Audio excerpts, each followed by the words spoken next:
Screen में ये question देख लिया होगा आपने, स्क्रीन में क्वेश्चन देख लिया होगा थंबनेल में कि समरूप और असमरूप आकृतियों के युग्म के दो उदाहरण दीजिएगा। समरूप और असमरूप युग्म के, तो देखो समरूप आकृति का एग्जाम्पल अगर आपको लिखना है तो मैं दे सकता हूँ समरूप आकृति। पहले समरूप आकृति के बारे में देख लेते हैं। देखो समरूप आकृति में आप सभी वर्ग ले सकते हो और सभी नियमित षटभुज। ठीक, तो देखो आप वर्ग ले लो, जितने भी वर्ग होंगे सभी वर्ग, ठीक, ऑल स्क्वायर, ठीक, जितने भी स्क्वायर होंगे वो कैसे होंगे, समरूप आकृति के होंगे। फिर दूसरा कंडीशन आपको दिया गया इसी में कि असमरूप, कह रहा विभिन्न कोण माप वाले दो समद्विबाहु त्रिभुज और विभिन्न कोण माप वाले दो समचतुर्भुज।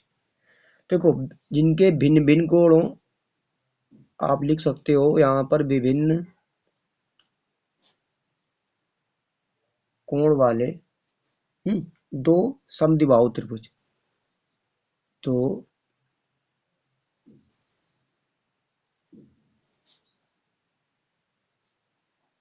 ठीक, ये दूसरे नंबर पॉइंट का था। अब इसी में आपका ए पॉइंट हो गया, ये दो दो पूछे थे। ठीक, तो तो इसमें पहला पॉइंट इसका देखो ए पॉइंट हमने कर दिया।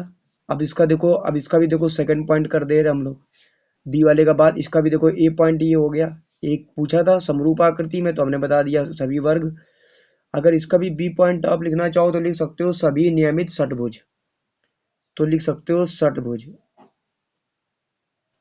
अब षटभुज भी इसमें क्या होगा, समरूप आकृति को। बी वाले में लिख सकते हो विभिन्न कोण माप वाले दो समचतुर्भुज।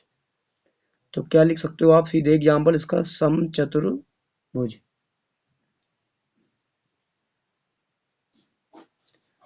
ठीक, तो आप दो एग्जाम्पल लिख सकते हो। देखो समरूप आकृतियों में वर्ग ले सकते हो और षटभुज, और विभिन्न अमाप वाले में ये असमरूप वाली आकृतियां हैं उस पे समचतुर्भुज ले सकते हो। तो ये जो एग्जाम्पल हमने बताया वो असमरूप